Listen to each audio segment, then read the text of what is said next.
Muy bien, ahí estamos. Bien, ahí Bueno, estamos. Ahora sí. vamos a dar inicio entonces a la actividad de hoy. Hoy vamos a hablar un poco de finanzas personales de la mano de Esteban Ferrarotti, así que Sí, los sí, dejo con él. sí. Bueno, Les pedimos que se pongan en mute, así escuchamos si no hay ruido en la charla, ¿sí? bueno, ante todo, gracias por la invitación. Siempre es bueno poder participar de estos encuentros donde hablamos de algo de lo cual se habla muy poco, ¿no? Que es la gestión financiera. En este caso, vamos a hablar de gestión financiera de emprendimientos también, como dijo Alejandra, con un toque de finanzas personales, porque muchas veces el emprendedor y la persona son, digamos, o la empresa y la persona, en el caso de emprendimientos, son muchas veces la misma persona. Entonces, vamos a hablar un poco también en términos de finanzas personales. Pero estos son siempre temas importantes, con lo cual, bueno, por un lado agradezco a Alejandra por convocarme, a la EAN y bueno, y esta charla puntualmente, como es de gestión financiera, también se hace en colaboración con el Banco Superviel, así que nada, también gracias al banco por convocarme a dar estas charlas.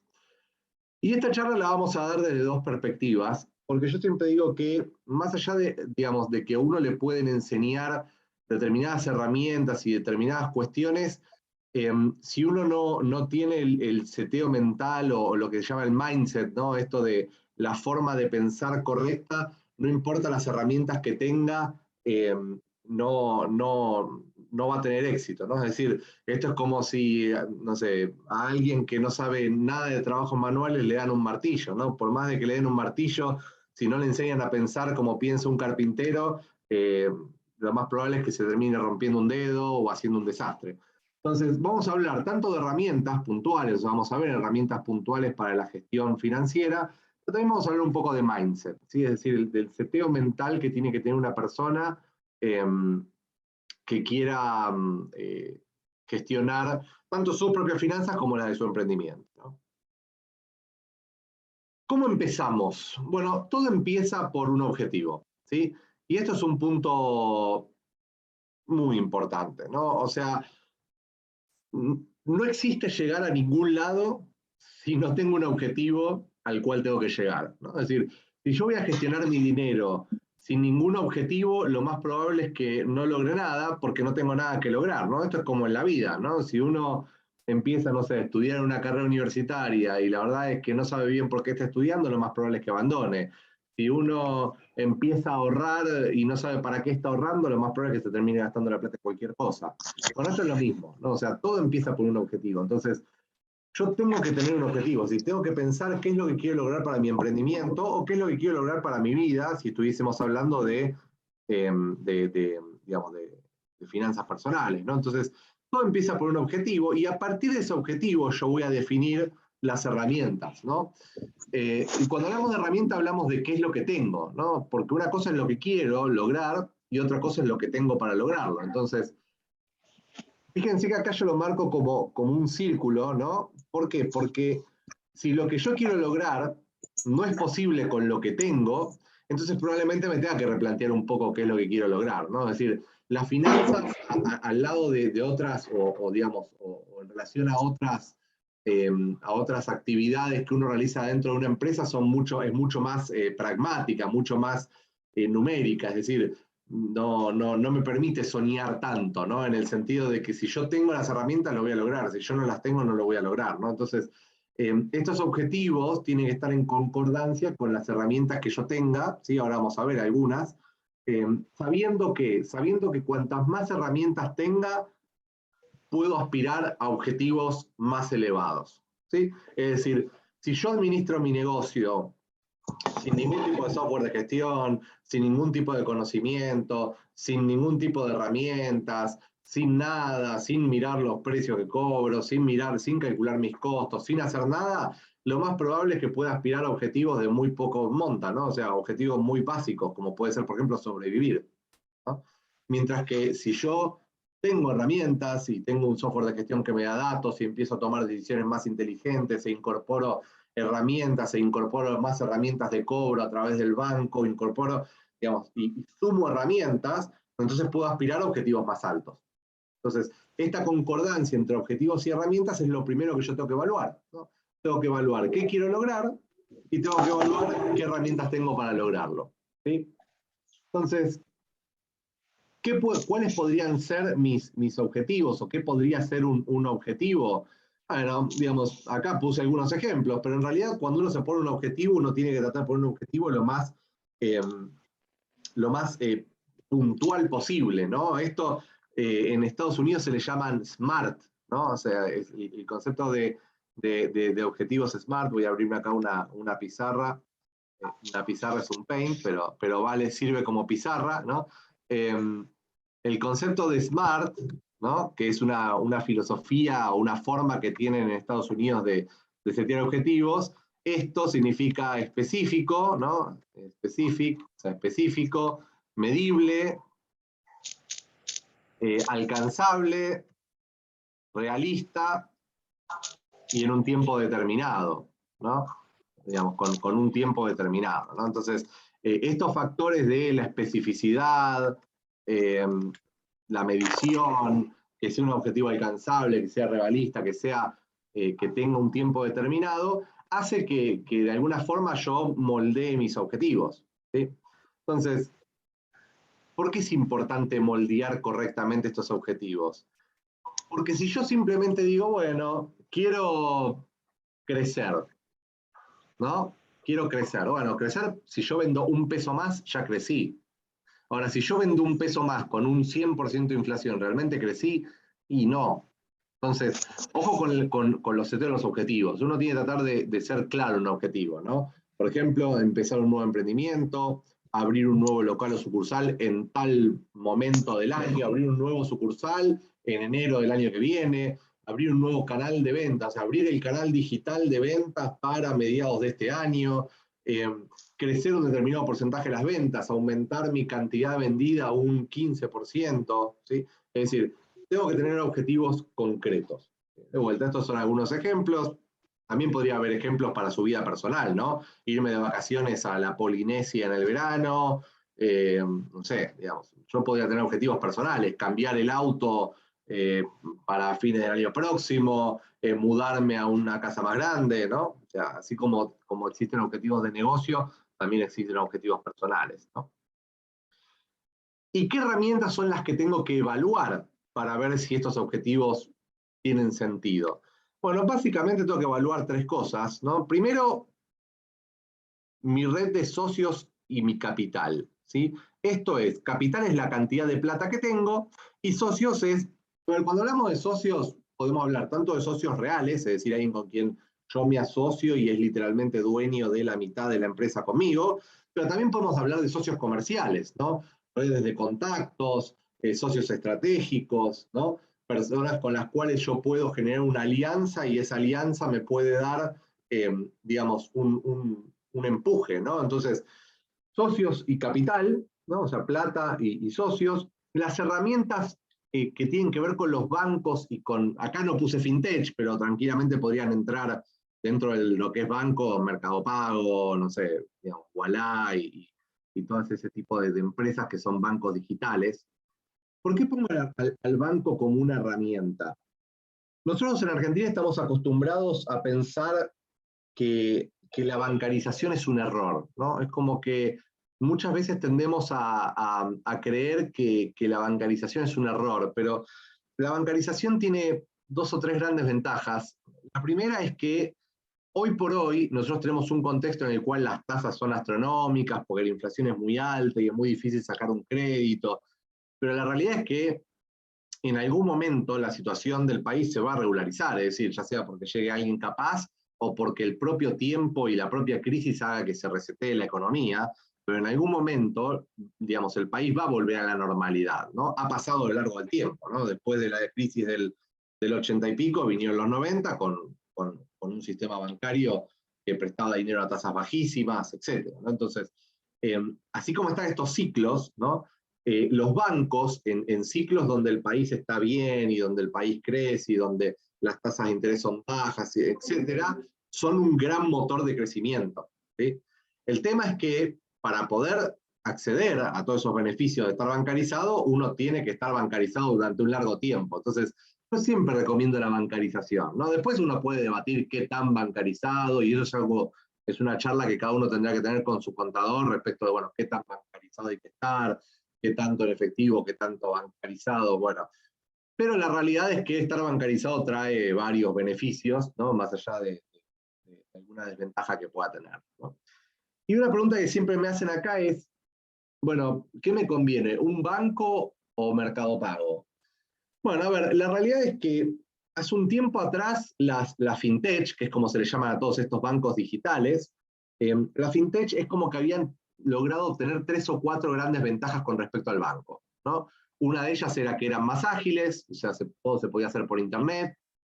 Otra era que nos daban un medio muy fácil de pago, ¿no? El tema del QR, etcétera. Por otro lado, también muchas veces, muchas de ellas nos remuneran las cuentas. Vieron que Mercado Pago les paga un interés por dejar la plata ahí, ¿sí? Y en algún momento ese interés era bastante alto. Es decir, tenían 3 o 4 ventajas. La realidad es que con el tiempo esas ventajas medio que se fueron diluyendo. ¿Por qué? Porque hoy por hoy los bancos ya son mucho más ágiles que antes, es decir, hoy por hoy se puede hacer todo lo mismo por internet a través de un banco, incluso hasta pagar cobrar con QR y ese tipo de cosas. La realidad también es que la tasa que hoy por hoy están pagando la fintech por las cuentas remuneradas hoy por hoy es menor a la inflación, o sea, es menor a la de un plazo fijo, entonces la realidad es que no tiene tanto sentido tener la plata en una cuenta, porque para eso la tengo en un plazo fijo que me va a pagar una rentabilidad más alta. Entonces es como que las fintech fueron perdiendo esos beneficios e incluso también son mucho más caras, ¿no? Es decir, es mucho más barato cobrar en un postnet con tarjeta de débito que cobrar por Mercado Pago, por ejemplo, ¿sí? Entonces, y además, otra ventaja que tenían también la fintech es que la fintech no eran agentes de retención, es decir, si yo cobraba por QR, no me retenía en ingresos brutos, ahora sí nos retienen ingresos brutos, es decir, con lo cual la realidad es que hoy por hoy las ventajas que tenía la fintech se diluyeron, entonces la verdad es que hoy por hoy los bancos ofrecen productos mucho más completos y es mucho más ventajoso un banco que una fintech. De vuelta, son momentos, son decisiones. Eso no significa que tener una cuenta de Mercado Pago, que cobrar con QR de Mercado Pago esté mal, no digo que sea así, pero bueno, la verdad es que cobrar, no sé, con Modo, por ahí es mucho más barato, abarca todos los bancos y digamos, tengo menos costos y tengo más beneficios porque una cuenta del banco me da más beneficios, como por ejemplo poder invertir en fondos como una inversión, poder tener un plazo fijo, poder, o sea, me permite hacer muchas más cosas, ¿no? Me da línea de crédito a una tasa más baja de lo que me la da Mercado Pago, es decir, tengo muchas más ventajas en un banco que en una fintech hoy por hoy, ¿sí? Esa es una realidad respecto al mercado. Voy a ver el chat por si hay alguna pregunta específica. Yo escribí largo. Perdón, ahí leo. Dice, el tema es credibilidad en el país donde cambia la regla. Sí, pero esa credibilidad, ¿sabes cuál es el problema? Ese problema lo vas a tener tanto con una fintech como con un banco. Digamos, esa es una realidad. Entonces, digamos, yo creo que en algún punto, o sea, en algún momento el sistema bancario, la macroeconomía argentina se tiene que regularizar, ¿no? Entonces, cuando eso Bueno, suceda, tener un buen historial crediticio va a ser una ventaja. Eso es una realidad, ¿no? puedo Después, contarte perdón, Esteban, sí, puedo en relación a esto que estás diciendo y es a lo que puse ahí, nosotros desde GEMA establecimos un contacto para una línea de crédito mujer a tasas diferenciales. bien. Pero el punto es que la emprendedora que usa su propio recurso, porque la mayoría tiene esta aversión a la bancarización porque la desconoce, por el riesgo, por lo que fuera, cuando teníamos que buscar los requisitos para el ingreso a un crédito realmente hasta 500.000 pesos, que es nada, pero para una emprendedora podía significar, Sí, eran obvio. tan altos Sí, sí, que la barrera de ingreso ya la ponía sí. el sistema.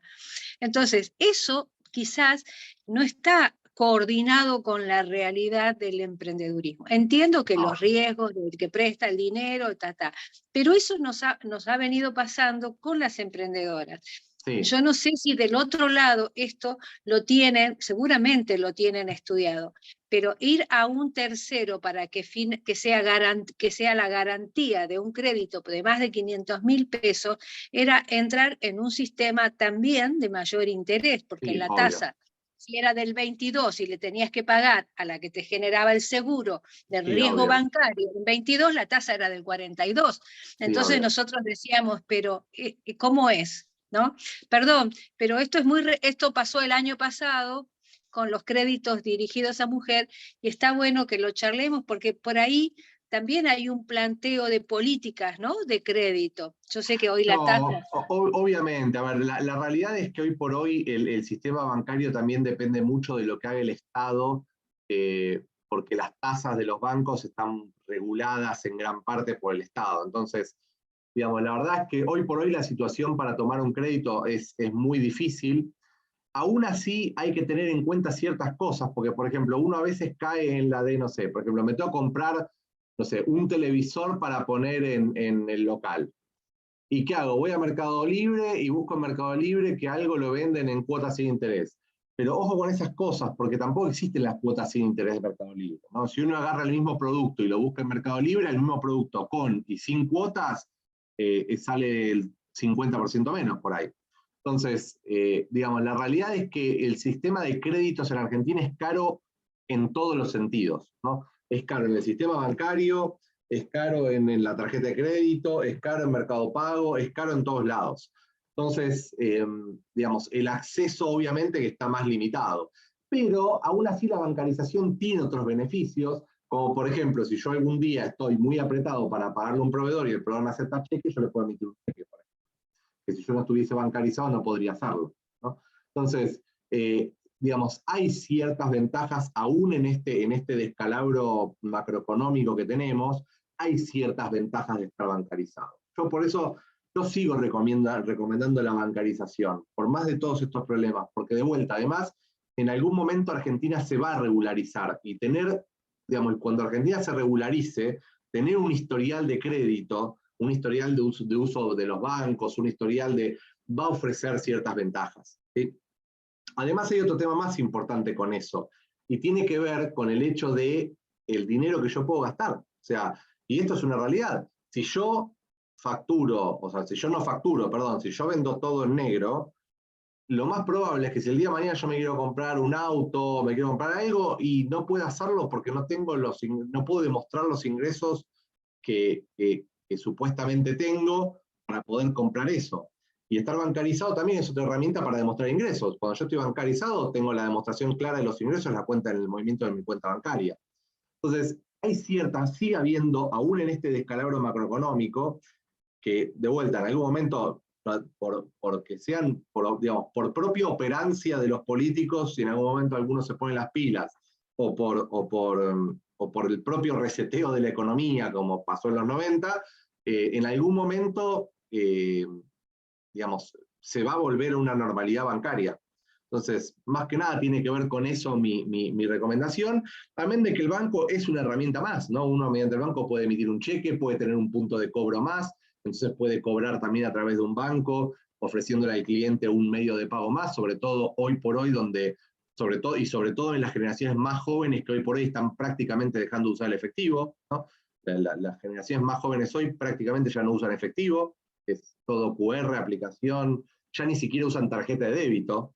Entonces, el hecho de poder ofrecer múltiples medios de pago, el hecho de poder contar con la posibilidad de emitir un cheque, el hecho de poder contar con la posibilidad de hacer un plazo fijo si justo me sobra plata por poquito tiempo y no tiene sentido comprar dólares por solamente 30 días, el hecho de poder invertir en un fondo común de inversión, el hecho de poder comprar oro a través del banco, por ejemplo, con el Banco Supervía se puede comprar oro, no sé. Hay un montón de ventajas de estar bancarizado, aún en un momento en el cual tomar crédito, y eso sí coincido, tomar crédito es muy difícil, ¿no? Muy difícil. Y el tercer punto, el tercer set de herramientas con la que podemos contar son las herramientas de gestión, ¿no? Es decir, herramientas que nos ayudan a gestionar nuestro día a día del dinero de nuestro emprendimiento, ¿sí? Entonces, si yo tengo un emprendimiento en el cual no tengo ningún tipo de socio, ni estratégico, ni común, ni nada. Tengo muy poca plata, no estoy nada bancarizado y no tengo ninguna herramienta de gestión, y probablemente mis objetivos a los cuales pueda aspirar sean objetivos más de sobrevivir, de crecer muy poquitito, ¿no? Mientras que si yo tengo más herramientas, entonces de golpe me creo una red de socios estratégicos, como hace Benjema, ¿no? Que en definitiva son una especie de socios estratégicos entre ustedes, ¿no? Entonces, si me busco socios estratégicos, si me asocio con alguien y junto capital, si estoy bancarizado y tengo acceso a cosas como plazo fijo, como la posibilidad de emitir cheques, como la posibilidad de tener más medios de cobro, si tengo herramientas de gestión, etcétera, bueno, mi negocio es más profesional y esa profesionalización me permite acceder a mejores, o a objetivos más altos, ¿sí? Entonces, la idea de la charla de hoy es girar un poco en torno a estas herramientas, ¿no? Pero más que nada, girar en torno a lo que es la gestión, ¿sí? Porque lo otro tiene que ver, vamos a hablar un poco de bancos, ¿no? Pero más que nada en torno a la gestión. Y lo que les quiero compartir son lo que para mí son las 5 claves de una gestión exitosa. O sea, esto es para mí lo que son las 5 claves de gestionar bien el dinero de un emprendimiento, ¿sí? También aplica a gestionar bien el dinero de uno. Les voy a leer las 5 claves, después nos vamos a meter en cada una de ellas, y un poco la idea de la charla de acá al final es eso, es meternos en cada una de esas claves. Entonces, punto número 1, entender que la empresa y la persona son entidades separadas. Punto número 2, planificar los ingresos y los egresos. Punto 3, anticipar necesidades de dinero y aprovechar excesos de dinero. Punto 4, entender que en cada decisión que tomamos, cuál es el riesgo financiero que estamos corriendo. Y 5, tener datos para tomar decisiones, ¿sí? Estas 5 cosas son las cosas que hacen a una gestión financiera profesional, ¿sí? Después, obviamente, cuanto más grande es la empresa, más profesional tiene que ser esa gestión, ¿no? Pero estas 5 cosas son las 5 cosas que hacen a una persona que gestiona profesionalmente sus finanzas, las suyas y las de su empresa. Entonces vamos con la primera, ¿no? Entender que la empresa y la persona son entidades separadas. Hay una frase muy famosa entre quienes somos consultores en finanzas, yo soy consultor en finanzas, me dedico a la consultoría, que depende del consultor, varía un poco, pero en general la frase es así: la caja de la empresa no es la billetera del empresario, ¿no? ¿A qué nos referimos con esto? Muchas veces el emprendimiento y la persona se unen, porque el emprendimiento es la persona, pero eso no tiene que llevar al punto en el cual yo me crea que la caja de mi empresa, como la empresa soy yo, que la caja de mi empresa es mi propia caja personal, ¿sí? Y esto lo veo seguido, pasa sobre todo en los comercios, ¿no? El dueño necesita comprar algo, ¿qué hace? Va a la caja de la empresa, saca la plata y va y compra lo que necesita comprar para sí mismo, ¿no? O sea, yo me quiero comprar algo, voy, me compro un buzo, entonces voy, saco plata de la caja y voy y me compro un buzo, ¿sí? Uno tiene que acostumbrarse a que la caja de la empresa es la caja de la empresa y la caja del empresario es la caja del empresario. Entonces, algunas cosas, o lo primero que uno debería hacer es decir, bueno, yo debería ponerme un sueldo. Yo sé que uno muchas veces busca un emprendimiento para justamente no estar atado a un sueldo fijo, es decir, una de las cosas que a uno más le atraen de un emprendimiento muchas veces es la idea de, bueno, de que mis ganancias son tan altas como la rentabilidad de mi empresa. Sí, y eso es real y es así, pero eso es así a fin de año. O sea, del 1 de enero al 30 de diciembre o al 31 de diciembre, la caja de la empresa es un objeto que tiene que ser administrado. Entonces la caja de la empresa es algo que tiene que ser administrado. Entonces, ¿cuál es la recomendación que yo habitualmente hago? Pónganse un sueldo, ¿no? Pónganse un sueldo, cobren un sueldo con el resto de sus empleados, y si ustedes no tienen empleados y son su propia empresa, pónganse un sueldo ustedes mismos. Es decir, mi sueldo es, no sé, 120.000 pesos por mes. Bueno, listo. Ese es mi sueldo. A principio de mes, entre el 1 al 10, yo me pago mi sueldo y vivo de mi sueldo. A fin de año, cuando yo hago los números, y hago los números de mi empresa y sé con certeza cuánta ganancia tuve, ahí sí, con esa ganancia hago lo que quiero. La puedo reinvertir en la empresa, puedo llevármela toda y gastármela, puedo hacer lo que quiera. Pero las ganancias se sacan a periodo cerrado. Y digamos, idealmente a año cerrado, ¿sí? Hay emprendedores que por ahí dicen, pero un año es un montón. Bueno, pueden hacer un trimestre. Entonces podrían cerrar trimestralmente y decir, bueno, yo voy a retirar ganancias al final de cada trimestre, ¿sí? Lo ideal es siempre que las ganancias se retiran con año cerrado, ¿sí? Eso es lo ideal, las ganancias se retiran con año cerrado, ¿sí? Aprendan a manejar la plata de su empresa. ¿Por qué? Porque si no, esto tiene dos consecuencias negativas. Primero, cuando sobre plata en la empresa, ustedes se la van a gastar en cosas que no son de la empresa. Entonces, cuando falte plata en la empresa, ustedes van a tener que poner en su propio bolsillo para compensar esa falta de la plata de la cual sacaron cuando había de sobra. Entonces, la realidad es que lo mejor que podemos hacer es tratar a nuestra empresa, a nuestro emprendimiento, como una persona aparte, que tiene su propio dinero y que se administra su propio dinero. Pagarnos un sueldo y a fin de año sí, con la ganancia calculada, retirar las ganancias, ¿sí? Entonces, esto es la base fundamental. Todo lo que sigue después, los otros consejos que siguen después, no sirven para nada si no hacemos esto, ¿sí? Esto es lo primero que hay que hacer. El primer paso a la profesionalización de un emprendimiento es entender que el empresario y la persona son dos personas separadas, digamos, que la empresa y la persona son dos personas separadas y que esas dos personas separadas tienen que tener cajas separadas, ¿sí? Estoy viendo acá el chat a ver si hay algo, pero no hay nada. Bien. Bien, entonces, esto como primera medida. Segundo punto importante, o segundo tip o consejo importante para una eficiente gestión financiera. Planificar los ingresos y los egresos, ¿sí? En Argentina planificar es un poco una mala palabra, ¿no? Mucha gente dice, no, pero en Argentina no podés planear nada, si todo el día te cambia la regla del juego, si todo el tiempo cambian las cosas, me cambia el valor del dólar, bla, bla, bla. Bueno, todas esas cosas son relativas, son excusas, en realidad, ¿no? Porque uno puede planificar.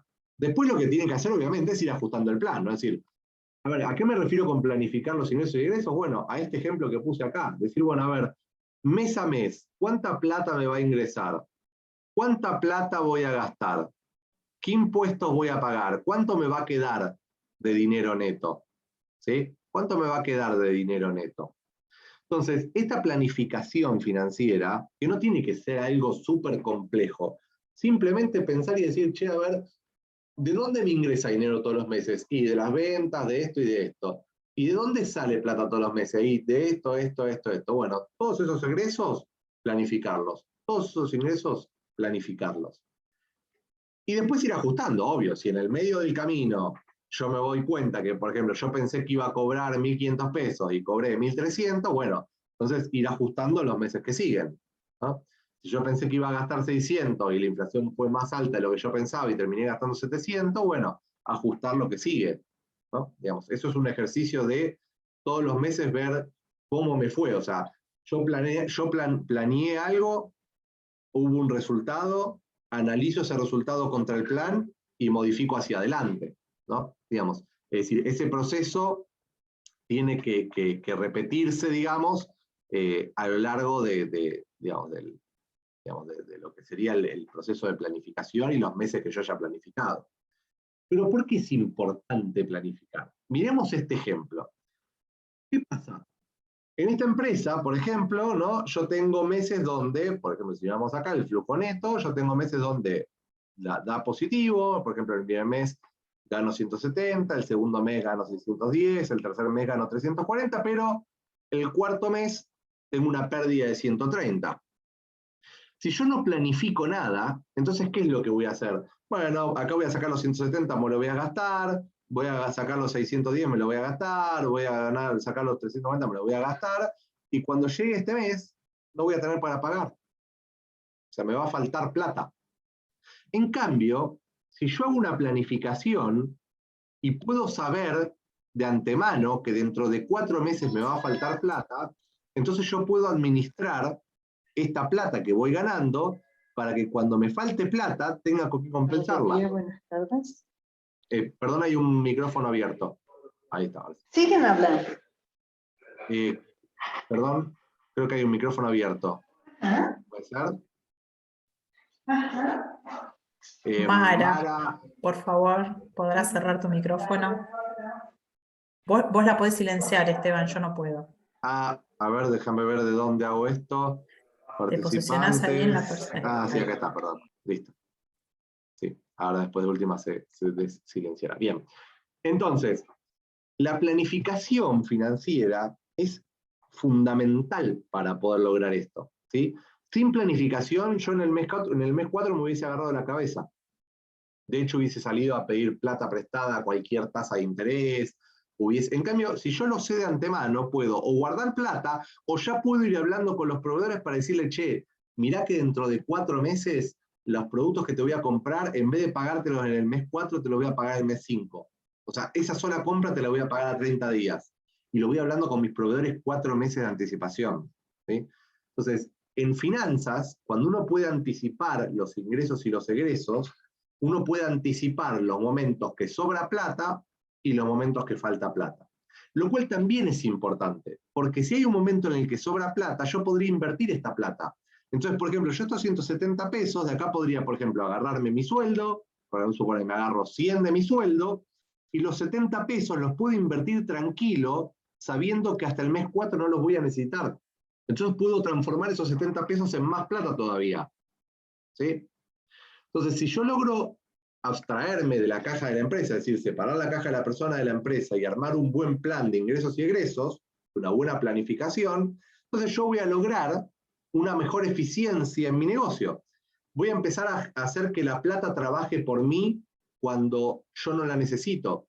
Y cuando la necesite, voy a saberlo con tanto tiempo de anticipación que voy a poder justamente tomar decisiones rápido para no sufrir cuando me falte plata.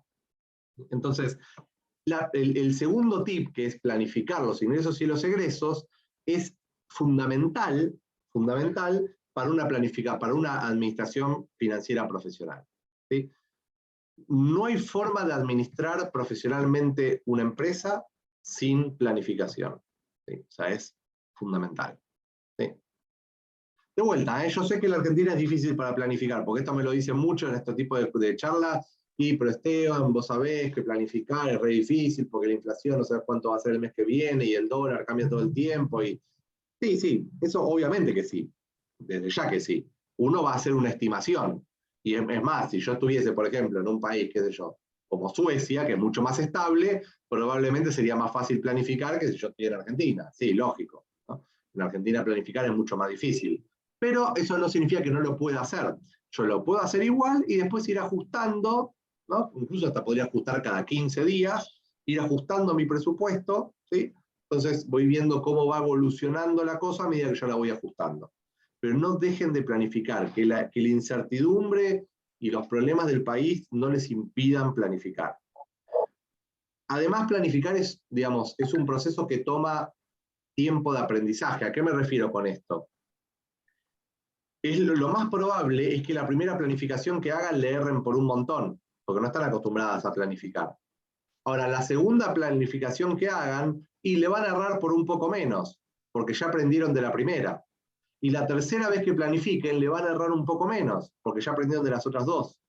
Entonces, planificar es algo que se mejora, como el vino, ¿no? Mejoras con el tiempo. Es decir, cuanto más tiempo paso planificando, más, más hábil me vuelvo para planificar y más exactos son esos pronósticos o esos planes que yo hago, ¿sí? Entonces, de vuelta, planifiquen. Tómense el tiempo de sentarse un rato y decir, bueno, a ver, ¿cuáles son mis ingresos? ¿Cuáles son mis egresos? ¿Cuánto? ¿Sí? En el futuro. Incluso, si ustedes ya tienen información del pasado, pueden usar el pasado para pronosticar el futuro, ¿no? Si ustedes tienen datos del año pasado, tienen las ventas del año pasado, los egresos del año pasado, todos los datos del año pasado, bueno, pueden decir, ¿qué es lo que cambia este año con respecto al año pasado? Y cambia esto, esto y esto. Bueno, entonces agarro el del año pasado, lo modifico por los cambios y ahí tengo mi plan nuevo. O sea, usar el pasado para planificar el futuro es también perfectamente válido, ¿sí?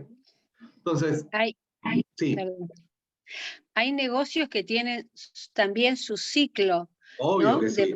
Entonces ahí es donde también nos hace falta mucho planificar, ¿no? Estamos totalmente. Ahora nuestras, claro. Estacionalidad, la estacionalidad. Exacto, sí. Cuanto más estacional es tu negocio, más importante es planificar. Porque la estacionalidad lo que hace es que te sobre mucha plata en un determinado momento y te falte mucha en otro, ¿no? Es decir, una heladería, por ejemplo, por poner un ejemplo de una de las cosas más estacionales que existen, ¿no? Entonces, o la instalación de aires acondicionados, bueno, ahora con el frío-calor, pero bueno, la instalación de aires acondicionados, es decir, hay ciertas cosas que son recontracíclicas.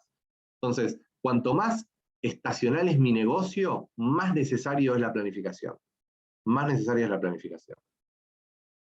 Entonces, esta planificación, si volvemos acá, esta planificación me va a permitir dos cosas, como vimos, me va a permitir anticipar necesidades de dinero y aprovechar los excesos. Es decir, me va a permitir saber cuándo me falta plata, como acá o como acá, y también me va a permitir saber cuánta plata me sobra, cuando me sobra, para poder aprovecharla.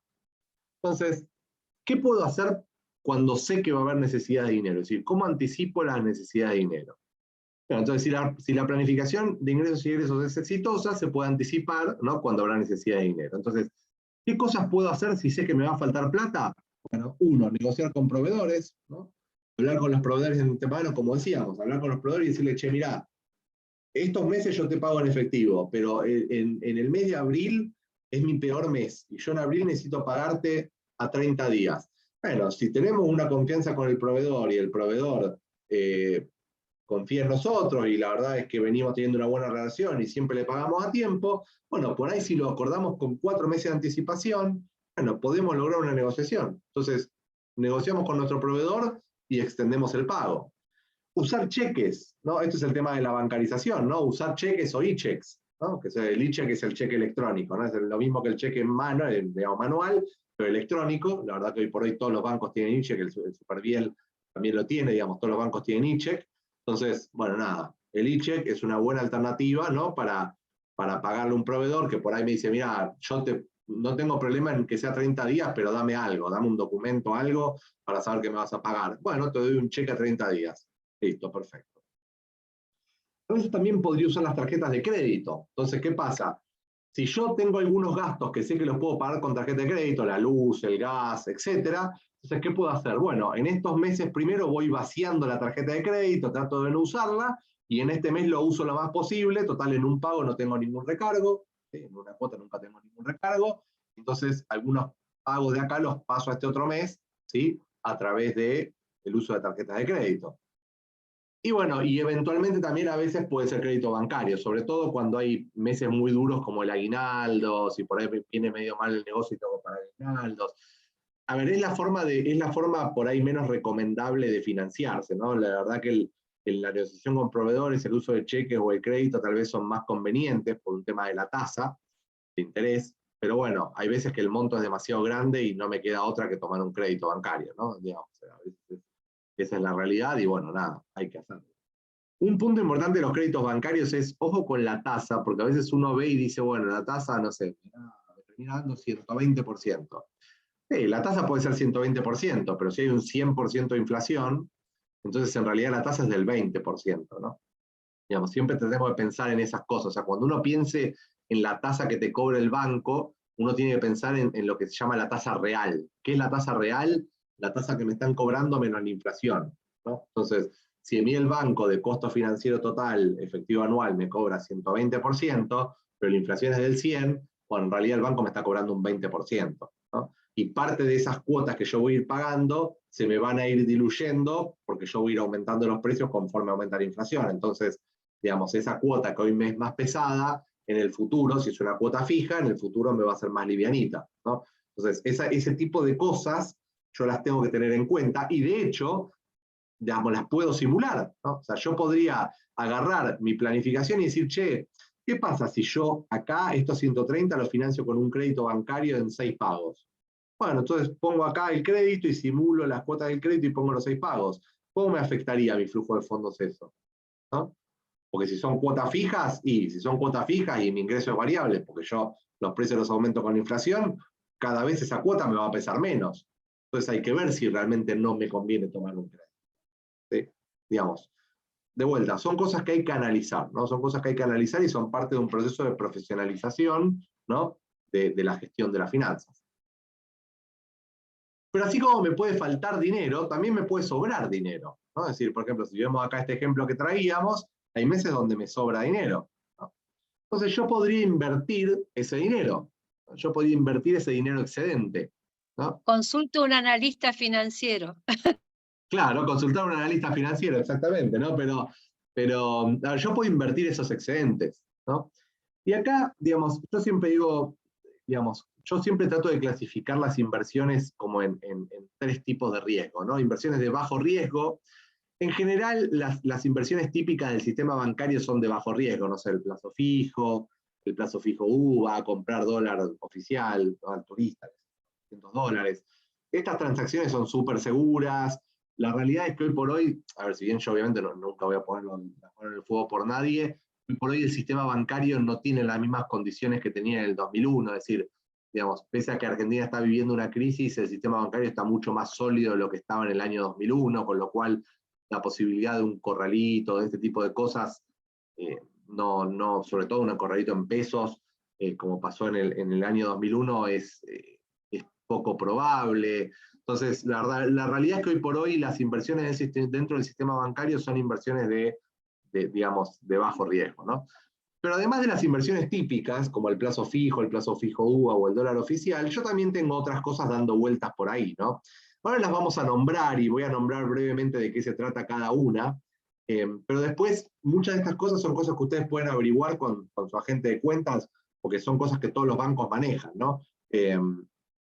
Digamos, obviamente el Superviel las tiene, pero otros bancos también las tienen, con lo cual, digamos, son cosas que ustedes pueden tranquilamente averiguar, ¿no? Entonces, pero primero párrafo aparte, párrafo cortito respecto de plazos fijos.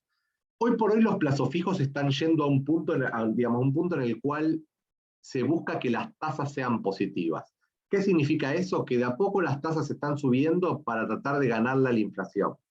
Y de hecho, hoy por hoy, por ejemplo, la tasa de un plazo fijo UVA ya le gana a la inflación y la tasa de un plazo fijo normal está ahí, ¿no? Casi cerca de igualar la inflación. Entonces, la realidad es que por ahí, si yo tengo una determinada plata que me sobró y la tengo solamente por un mes, a veces el hecho de comprar dólares, la variación que puede tener en un mes, puedo llegar a terminar perdiendo plata entre el dólar comprador y el vendedor, ¿sí? Entonces, digamos, el hecho de comprar dólares, que es como el instinto natural del argentino, ¿no? El instinto natural del argentino es voy y compro dólares, ¿no? Ese instinto natural hay que tener en cuenta que no siempre comprar dólares es lo mejor, ¿no?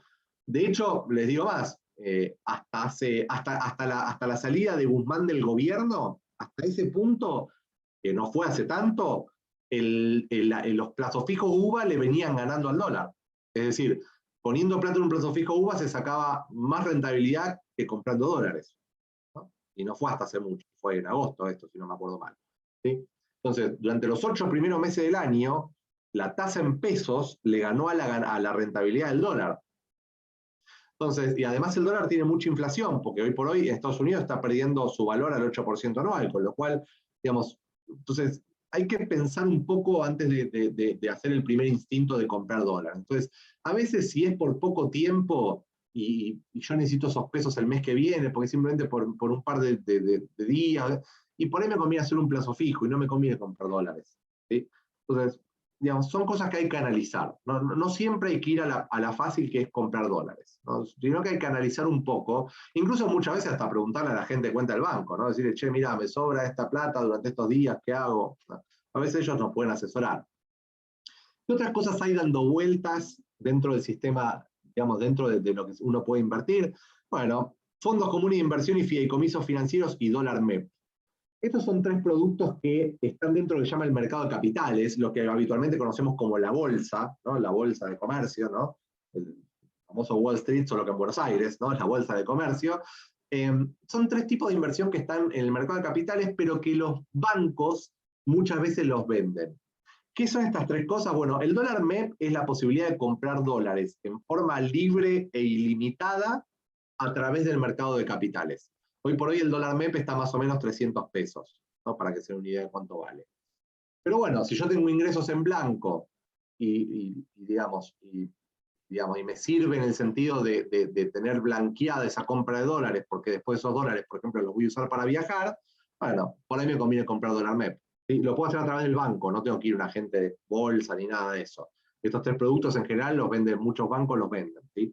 De hecho, el Superviel tiene dólar MEP y tiene fondos comunes de inversión, por ejemplo. ¿Qué son los fondos comunes de inversión y los fideicomisos financieros? Bueno, son inversiones que sirven para plazos, para distintos niveles de plazos. O sea, son básicamente una forma de ser un inversor de la bolsa sin saber nada de la bolsa. Los fondos como una inversión y los fideicomisos financieros como si yo estuviera dando mi plata a otro para que le invierta por mí, pero con ciertas reglas y con la supervisión digamos, de la Comisión Nacional de Valores. Es decir, si yo invierto en un fondo común de inversión, en un fideicomiso financiero a través de los bancos, a través del banco, no hay forma de que eso sea una estafa. O sea, no hay forma de que me estafen, no hay forma de que caiga una estafa, no hay forma de que alguien se fugue con toda mi plata. O sea, esas cosas no van a pasar. Entonces, estos dos digamos, herramientas son una forma de invertir en el mercado de capitales sin necesariamente ser un inversor calificado. ¿Sí? Plusmenlo, de vuelta, métanse en la página de Superviel si quieren, o del banco que ustedes manejan, y vean un poco qué es lo que hay. Pero van a ver que es muy fácil de usar, son muy fáciles de hacer, muy fáciles de entrar, muy fáciles de salir, muy fáciles de entender cómo funcionan, y la verdad es que tiene una variación de plazos y de tasas de interés que nos ofrecen un montón de cosas distintas. Entonces, está bueno chusmearlas. Y después, por último, tenemos inversiones que están fuera del sistema, digamos, de los sistemas oficiales, que son el sistema bancario y el mercado de capitales, ¿no? Yo podría invertir en una propiedad de pozo, bueno, en los emprendimientos, como ustedes están invirtiendo, vamos a comprar oro. Una cosa con el oro, si ustedes deciden comprar oro, mucha gente dice, bueno, voy a comprar oro porque el oro es reserva de valor, lo cual es cierto. Si ustedes deciden comprar oro, traten de hacerlo dentro del sistema bancario. No todos los bancos ofrecen este producto, pero por ejemplo el Banco Superviel sí sé que lo ofrece, y lo que tienen es que los bancos, cuando te venden oro certificado. El oro certificado es oro que, digamos, donde uno está seguro de que está comprando oro real y de que tiene el valor que está fijado por el mercado. ¿Sí? Es decir, no está comprando algo que podría ser de una menor calidad o que no sea oro o que tenga problemas. Entonces, digamos, si uno va a comprar oro, muchas veces por ahí es más conveniente hacerlo a través del banco. No son muchos los bancos que ofrecen el producto del oro certificado, pero por ejemplo el Superviel sí lo ofrece. Y después el concepto de criptomonedas, ¿no? Y por ahí hay muchas inversiones dando vueltas por ahí, con criptomonedas, con esto, con lo otro. Son inversiones de súper mega riesgo, entonces sepan que si invierten ahí, digamos, es mucha más la probabilidad de perder que de ganar, aunque si se gana mucho. ¿Sí? Digamos, tengan en cuenta esto. De vuelta, después, a ver, las invito igual a que después hagan como su propio research, ¿no? Su propia investigación, un poco de estos productos, para qué sirven. La verdad que si uno se mete en YouTube hay un montón de videos explicando cómo funcionan, para qué sirven, o mismo también puede consultar con su agente de cuenta cómo funcionan, etcétera, y las van a asesorar, ¿no? La verdad que esto sería una clase aparte, digamos, meternos en detalle en esto, ¿no? Pero bueno, digamos, por ahora entonces tener en cuenta esto. Entonces, vamos a ver un poco, volvemos acá, ¿no? Entonces, a partir de aquí hicimos, separamos nuestra plata de la empresa, y ahora que la empresa tiene su propia plata, pudimos planificar nuestros ingresos y egresos. Entonces nos dimos cuenta que había meses que nos faltaba dinero y aprendimos qué hacer en esos meses que nos falta dinero, pero también vimos que hay meses que nos sobra dinero, y entonces también sabemos qué hacer con esos meses que nos sobra dinero. Pero a su vez, cuando uno decide, cuando uno toma decisiones, corre riesgos, ¿sí? Entonces, uno tiene que entender, cuando uno toma una decisión, cuál es el riesgo financiero que está corriendo. Y esto corre para cualquier decisión, ¿sí? Porque todas las decisiones que uno toma tienen una ganancia y tienen un costo, ¿sí? Siempre. Si yo voy a ofrecer un medio nuevo de pago, y yo digo, bueno, voy a ofrecerle Mercado Pago a mis clientes. Bueno, bárbaro, voy a ofrecer Mercado Pago. Ahora, ¿cuánto me cobra Mercado Pago por cobrar? ¿Cuánta ganancia tengo yo en mis productos? ¿Qué tanto de mi ganancia me está comiendo Mercado Pago como sistema de pago? ¿Cuántas ventas me va a dar? Entonces, en esa combinación de cuántas ventas más me va a dar, cuánto me está cobrando y bueno, ¿tiene sentido eso? ¿No? ¿Hace sentido ese triángulo? Digamos, ¿tiene sentido correr el riesgo digamos, de agregar un medio más de pago por la ganancia que me está dando? Bueno, siempre tengan en cuenta esto, y esto también vale para finanzas personales sobre todo. Siempre el riesgo es proporcional al beneficio, ¿sí? Cuando yo tomo riesgos muy altos, entonces puedo tener muchas más ganancias pero también puedo perder mucho más, ¿sí? Entonces, si yo, por ejemplo, voy a abrir un local, no es lo mismo abrir un local nuevo que abrir 4 locales en simultáneo, ¿no? Si yo abro 4 locales en simultáneo y me va bien, el beneficio va a ser altísimo, pero las pérdidas, si me llega a ir mal, van a ser altísimas. En cambio, si yo abro esos 4 locales de a uno, entonces abro primero uno, me aseguro que esté bien, después abro el otro, me aseguro que esté bien, después abro el otro, me aseguro que esté bien, bueno, probablemente gane menos plata, pero el riesgo va a ser más bajo. Y si me va mal, abriendo nuevos locales, bueno, al abrir el primero, y si me va mal, bueno, por ahí ya sé que tengo que hacer algo distinto. Entonces el segundo lo abro distinto, ¿sí? Entonces reduzco las pérdidas. Tienen que ser conscientes de ese riesgo. Muchas veces el emprendedor se empieza a desesperar por el crecimiento, es como que quiere crecer, quiere que su negocio crezca, crezca, crezca. Entonces, en el crecer se empieza a asociar con cualquiera, a venderle a cualquiera, a abrir locales, a hacer esto, sumo internet, sumo esto, sumo lo otro, sumo esto. Y empiezan a meter un montón de cosas para crecer lo más rápido posible. Ojo, porque todo eso, que probablemente tiene más beneficio, también tiene mayor riesgo. Entonces, si tiene mayor riesgo, así como tiene mayor beneficio, también tiene mayor pérdida.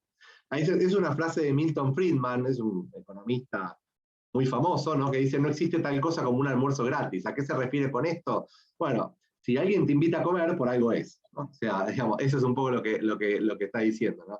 Si alguien te invita a comer, por algo es, ¿no? Algo te va a pedir. Entonces, no existe el almuerzo gratis, no existe la ganancia sin riesgo. Y ojo con esto, porque de vuelta, muchas veces el optimismo emprendedor, el emprendedor es tan optimista con su emprendimiento, que muchas veces el optimismo nos ciega del riesgo que estamos corriendo.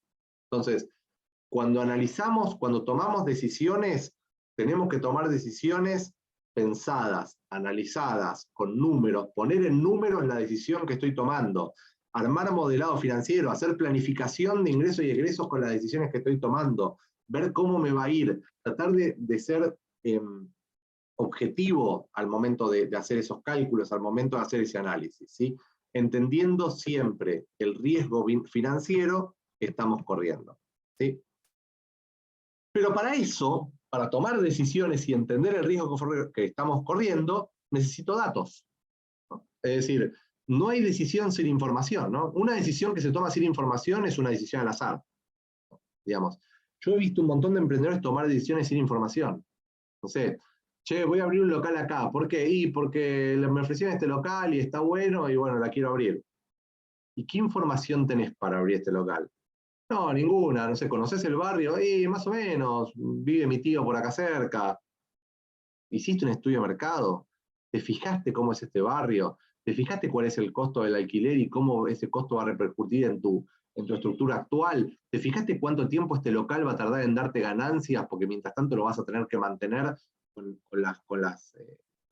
las ganancias de tu local actual. ¿Hiciste eso? No. ¿Y por qué no? Porque no tengo esa información. No hay decisión sin información, gente. No hay decisión sin información. Y no hay información sin datos, ¿no? La diferencia entre dato e información es que la información es el dato organizado, ¿no? No hay información sin datos. Entonces, acostúmbrense desde que el emprendimiento es chico a tener datos, a generar datos sobre sus emprendimientos, ¿sí? Hay 2 sistemas que son claves en un emprendimiento, después obviamente más en una empresa grande, pero en una empresa grande además hay otros sistemas que se vuelven importantes, pero hay 2 cosas que yo debería tener desde el momento cero. Por un lado, lo que se conocen como CRM, ¿sí?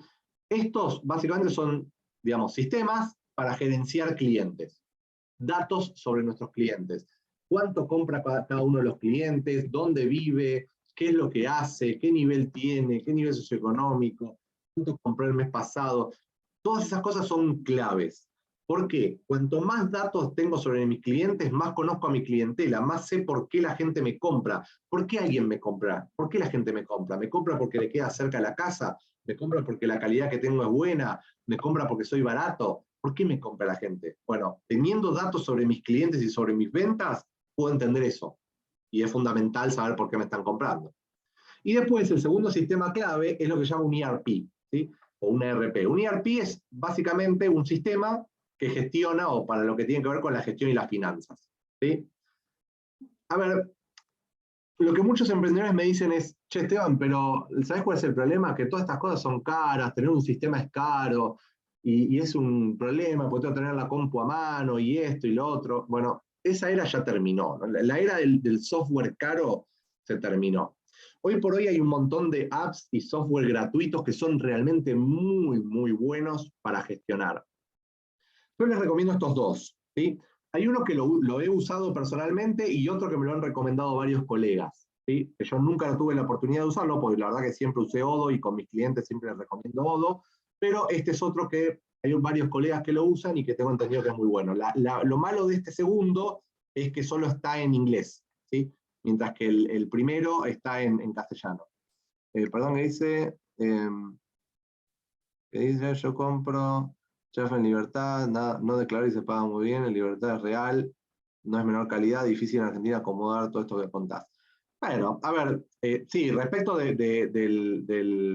digamos, del oro y eso sí, digamos, yo lo que digo es comprando en un banco donde tienen la total certeza, ¿no? Después en otros lugares, como si es de confianza, ¿no?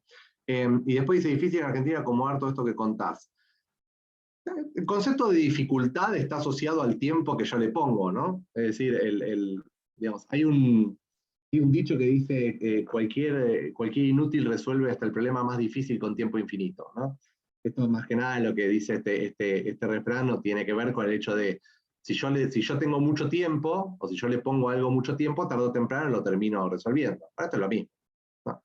O sea, si yo tengo ganas de tener tiempo y tengo ganas de dedicarle tiempo a mi gestión financiera, bueno, y le dedico el tiempo que le tengo que dedicar, hacer una planificación se puede, tener un sistema de gestión se puede, digamos, pensar, analizar las decisiones en términos de pérdidas y ganancias se puede, digamos, no, digamos, la verdad, y te digo se puede porque lo hago, no porque, digamos, no porque lo digo en el aire, si yo soy consultor financiero y muchas veces implemento este tipo de cosas en las empresas, ¿no? Y se implementa con éxito. Entonces, todas estas cosas, ¿no? Son cosas que se pueden hacer, lo que requieren es tiempo, digamos.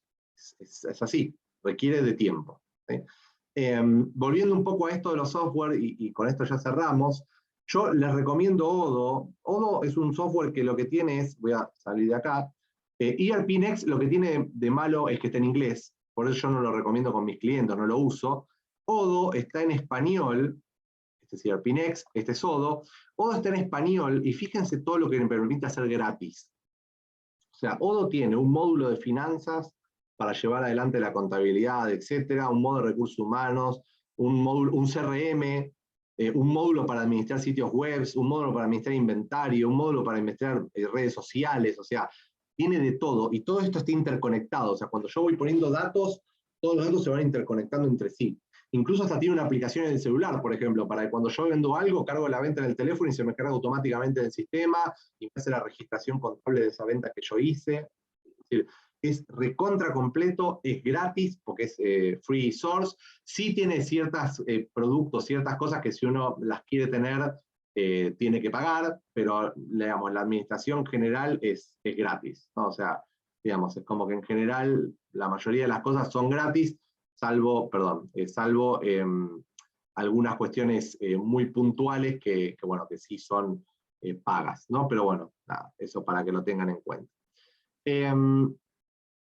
Dicho esto, entonces, y un poco para ir cerrando, porque ya estamos en hora,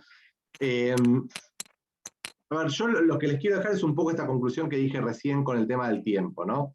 Yo sé que la gestión financiera es una de las cosas más difíciles para un emprendedor. O sea, y eso lo sé porque lo sé de asesorar emprendedores, de asesorar pymes. Digamos, la gestión financiera es una de las cosas que más le cuesta a un emprendedor. ¿Por qué? Porque son cosas que no las entiende fácil, que no le son...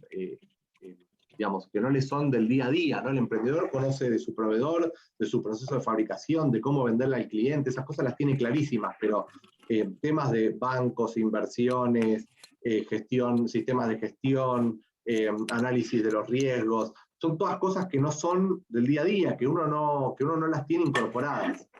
Tiempo, gente. Si uno le invierte tiempo, yo les garantizo que todas estas cosas, si uno les invierte tiempo, estas cosas se pagan solas. Porque después, cuando uno empieza a gestionar en forma eficiente sus finanzas, empieza a ver cómo los números dan siempre mejor. Es decir, uno empieza a ver que cuando sobra plata puede generar plata sin hacer nada, invirtiendo, que de golpe cuando le falta uno lo pudo anticipar y pudo resolver y se ahorra dolores de cabeza, que cuando uno tiene un sistema de gestión y necesita tomar una información o necesita tomar una decisión, toca un botón y automáticamente tiene toda la información a su disposición. Entonces, tómense el tiempo de gestionar estas cosas. O sea, tómense el tiempo de gestionar sus finanzas, porque es para ustedes, es para su propio bien. De mi parte, nada más. No sé si hay dudas o preguntas. Ahí están los datos míos de contacto, por si alguien me quisiera contactar. Pero bueno, dejo abierto para ver si hay algunas dudas o preguntas. No, la verdad que clarísimo, muchísimas gracias.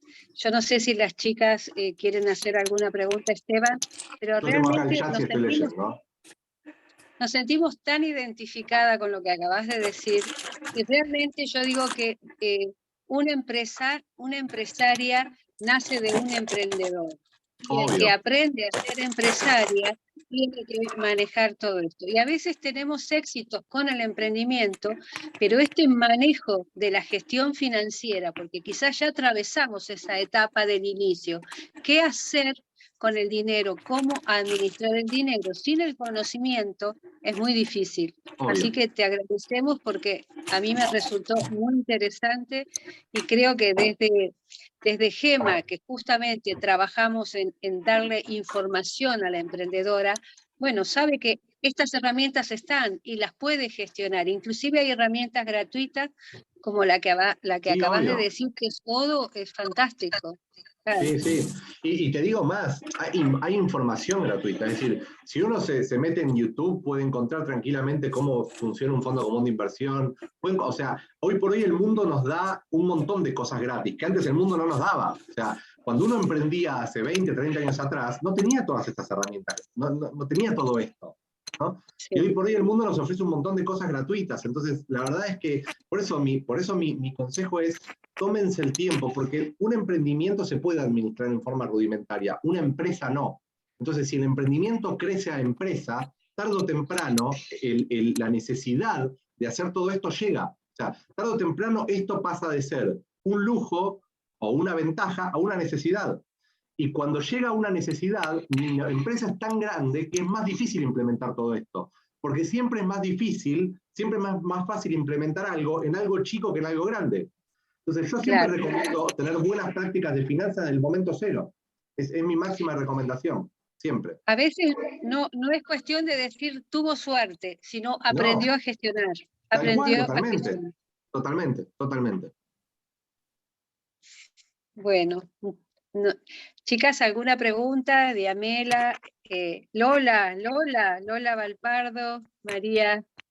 Diamela creo que quiso decir algo.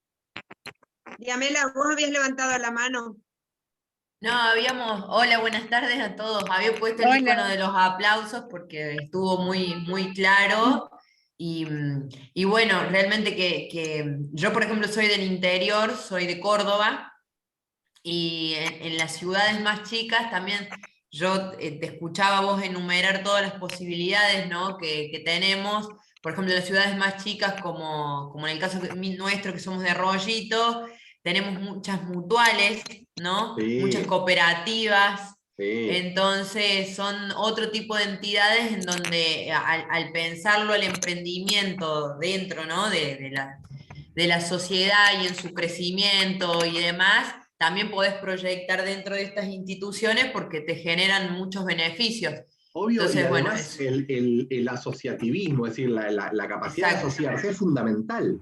Esto que decía, mira, Silvia recién en el chat ponía, el tema es que no conocemos, nos da mucho temor invertir. Cuando uno se empieza a asociar, empieza a hablar con gente, y de golpe uno habla con uno que dice, no, mira, yo la verdad al final tenía unos sobrantes y los puse en un fondo común de inversión, y mira, me fue bien, mira cómo logré esto y aprendí. O sea, el asociativismo es, para mí, clave en un emprendimiento. O sea, no existe hacer un emprendimiento solo en el siglo XXI. O sea, no, digamos, la soledad en el siglo XXI es algo que no existe. No existe el éxito en soledad en el siglo XXI.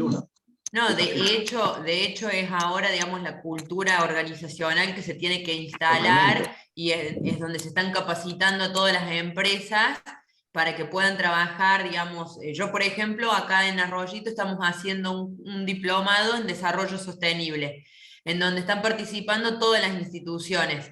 Entonces, justamente ¿para qué? Porque al final de cuentas, más allá de pensar el triple impacto, bueno, y toda la cuestión que tiene que ver con el desarrollo sostenible, aparte de eso hay un mensaje que es la asociatividad empresaria y la asociatividad en realidad como hasta liderazgo horizontal para todas las instituciones, y pensar que el Estado tiene que trabajar sí o sí con los privados y los privados van a necesitar al Estado. Sí, entonces en cualquier estrato, ¿no? Desde el comunal hasta el nacional. Entonces eso también es muy importante y en tu exposición lo relacionaba mucho con este diplomado que estamos haciendo con las instituciones acá en Arroyito, que es de desarrollo sostenible, y tiene que ver con eso, hasta con el análisis qué posibilidades financieras te da la localidad para poder subsidiar esos proyectos que van surgiendo dentro de las comunidades. Así que bárbaro, excelente. Y bueno, la tenemos a Lola Valpardo, que es una especialista también financiero, ella es una analista. Yo soy la otra pata. La verdad, Esteban, un placer escucharte. Muchas gracias. Con una claridad tan impecable. Yo trabajo en la parte de lo que es el asesoramiento a las inversiones. Y también he dado charlas un poco con Gema.